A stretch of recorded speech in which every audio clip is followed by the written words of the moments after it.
Hello friends, welcome to our YouTube channel. इस video में मैं बात करने वाला हूं 8th पे कमीशन 8वां वेतन आयोग। नया फिटमेंट फैक्टर जो होगा उसमें सैलरी कैलकुलेट करके आपको दिखाऊंगा कि 7वें वेतन आयोग और 8वें वेतन आयोग में आपके सैलरी में कितना फ़र्क होगा, न्यूनतम बेसिक पे जो है वो कितना होगा, नया फिटमेंट फैक्टर के आधार पे बताऊंगा। और जो सबसे ज़्यादा चर्चा चल रही है डॉक्टर एक्रॉयड फॉर्मूला, जिसमें जो फिटमेंट फैक्टर नया जो कैलकुलेट हो रहा है उस पर भी बात करेंगे। तो चलिए वीडियो को शुरू करते हैं। आपको पता होगा कि हर 10 वर्ष में जो है पे कमीशन लगता है। लास्ट पे कमीशन जो 7वां पे कमीशन लगा था वो 1 जनवरी 2016 को लगा था, और अब जो है ये नया जो 8वां पे कमीशन है वो लगेगा 1 जनवरी 2026 को। लेकिन अभी से इसकी चर्चा क्यों हो रही है कि जब भी पे कमीशन लगता है उसके 1.5 से 2 साल पहले जो है इसका जो है आयोग का गठन कर दिया जाता है, जो कि 8th पे कमीशन के लिए जो है सरकार को रिपोर्ट देती है। तो इसीलिए अभी सिर्फ 1.5 साल रह गया है, 1.5 साल से भी कम रह गया है 1 जनवरी 2026 में, इसीलिए इसकी चर्चा जो है चल रही है। तो आइए बात कर लेते हैं कि 8th पे कमीशन में आपका कितना सैलरी बन सकता है। सबसे पहले ये चौथा पे कमीशन, 5वां पे कमीशन, 6ठा पे कमीशन और 7वां पे कमीशन, इन सभी चीज़ों को देख लेते हैं ताकि आपको समझ में आ जाए। जब चौथा पे कमीशन लगा था 1986 में, तब जो है वेतन में कितना वृद्धि हुआ था, 27.6%, और उस समय आपका न्यूनतम वेतन कितना था, 750 रुपये। जब 5वां पे कमीशन 1996 में लगा था तब आपका 31% जो है वहाँ पे वेतन वृद्धि हुआ था, और आपका न्यूनतम वेतन मान जो है वो कितना था, 2550 रुपये। जब 6ठा पे कमीशन लगा था 2006 में, तब कितना था आपका न्यूनतम वेतन जो था वो 7000, और इसी समय सबसे ज़्यादा जो है 54% की वृद्धि हुई थी। और लास्ट पे कमीशन जो लगा है, जो 7वां पे कमीशन जो है वो 18,000 रुपये लगा था। 18,000 रुपये जो है न्यूनतम वेतन था, और 14.29% जो है उस समय वेतन में वृद्धि हुई थी। साथ ही एक नया जो फैक्टर निकल कर आया था 6th पे कमीशन में, वो था फिटमेंट फैक्टर, और 7th में भी आया था फिटमेंट फैक्टर। ये फिटमेंट फैक्टर क्या है और ये कैसे प्रभावित करेगा 8वें पे कमीशन को, इस वीडियो में देख लेते हैं। तो अब जो है 8वें पे कमीशन में फिटमेंट फैक्टर क्या रहेगा, वेतन में कितना वृद्धि होगा, और आपका न्यूनतम वेतन मान जो है वह कितना होगा, ये देखते हैं। तो देखिए 8वें पे कमीशन में जो सबसे ज़्यादा चर्चा चल रही है वो ये डॉक्टर एक्रॉयड फॉर्मूला और फिटमेंट फैक्टर।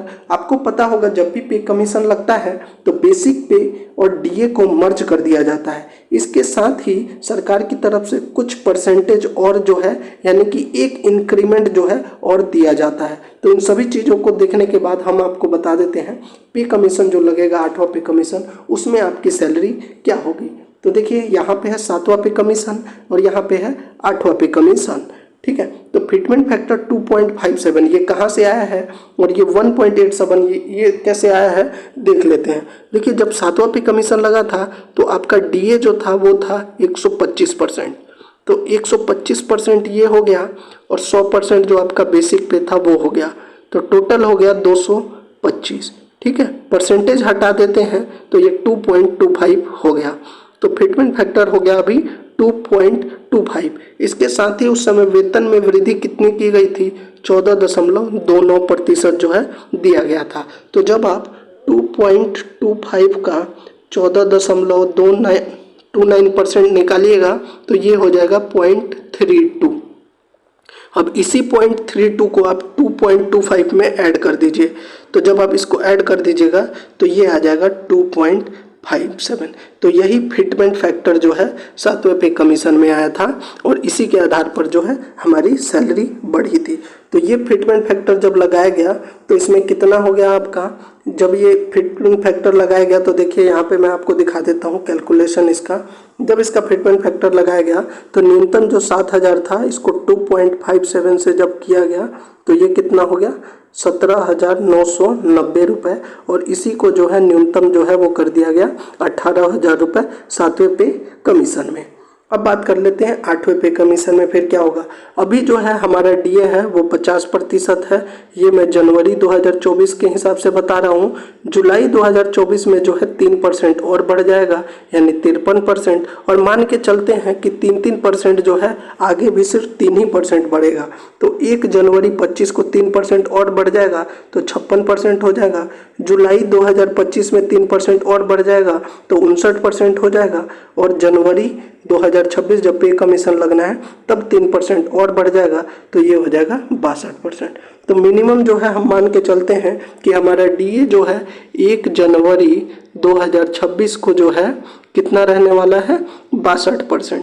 ठीक है, तो 62 ये हो गया और 100 आपका हो गया बेसिक पे, 100% आपका बेसिक पे। अब दोनों को मर्ज कर दीजिएगा तो ये हो जाएगा 162।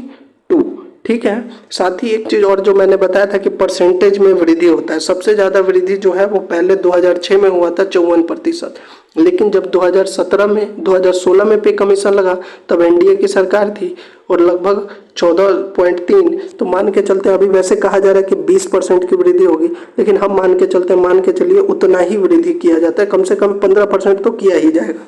तो अगर 15% निकाल दीजिएगा आप 1.62 का तो कितना हो जाएगा यहाँ पे, जब आप 1.62 का 15% निकाल दीजिएगा तो ये कैलकुलेट जब आप कीजिएगा तो ये आ जाएगा आपका लगभग 25.25। तो इसमें 0.25 जब आप ऐड कर दीजिएगा तो ये हो जाएगा 1.87। तो आपका जो नया फिटमेंट फैक्टर जो 8th पे कमीशन के लिए आ जा रहा है वो कितना आ रहा है 1.87 आ रहा है। तो यहाँ से हमने ये निकाल लिया 1.87, कितना परसेंट की वृद्धि की है हमने 15% की। अब आपका जो है न्यूनतम वेतन कितना था 18,000 रुपये। अब आप 18,000 को जब 1.87 से मल्टीप्लाई कीजिएगा तो आपका न्यूनतम वेतन जो है वो कितना निकल कर आ जाएगा, तो वो आ जाएगा 33,660 रुपये। ये जो हो गया आपका 8वें पे कमीशन का जो है ये न्यूनतम। अब आपका जितना भी वेतनमान है उसके हिसाब से आप इसको 1.87 से कैलकुलेट कर लीजिएगा। इसमें हो सकता है 1.87 की जगह 1.9 हो जाए, 1.84 हो जाए, क्योंकि डिपेंड करता है सरकार कितना परसेंट का जो इंक्रीमेंट देती है। अब बात कर लेते हैं आपका जो है 7वें पे कमीशन और 8वें पे कमीशन में सैलरी में कितना फर्क पड़ेगा। तो ये देख लीजिए, जब 2.57 से बढ़ा आपका न्यूनतम वेतनमान जब 18,000 है और जब हम मान रहे हैं कि 62% डीए है, तो 62% डीए अगर इस पे कैलकुलेट करें तो ये हो जाएगा 11,160 रुपये, और एचआरए मान के चलते हैं सिर्फ 10% है, तो अगर 11,160, 18,000 और एचआरए सिर्फ इन्हीं 3 चीज़ों को जोड़ते हैं तो आपकी सैलरी कितनी बन रही है 30,960 रुपये। वहीं जब 8वां पे कमीशन लग रहा है तो आपका कितना न्यूनतम वेतनमान हो रहा है 33,660, लेकिन तब आपका डीए कितना हो जाएगा 0 हो जाएगा और सिर्फ आपको एचआरए मिलेगा। एचआरए अगर 10% देखें तो 3366, हालांकि एचआरए जो है तब जो है उसमें 2-3% कम किया जा सकता है, क्योंकि अगर सरकार ये वेतन बढ़ाती है, पे कमीशन लगता है, तो एचआरए में भी परिवर्तन होता है तो कुछ परसेंट कम किया जाएगा। लेकिन हम मान के चलते हैं चलिए 10% ही है, तो अगर 10% है तो कितना 3366। अब इन दोनों को अगर आप जोड़ दीजिएगा तो कितना आ जाएगा, ये दोनों को जोड़ दीजिएगा 37,026 रुपये। तो आपका जो है 7वें पे कमीशन के हिसाब से बन रहा है 30,960 और 8वें पे कमीशन के हिसाब से बन रहा है 37,000, यानी कि लगभग आपको यहाँ पर 6,000 रुपये का फायदा होता हुआ दिख रहा है मिनिमम न्यूनतम पे में। तो ये थी पूरी जानकारी आपके 8वें पे कमीशन के बारे में। इसमें थोड़ा बहुत परिवर्तन हो सकता है, क्यों?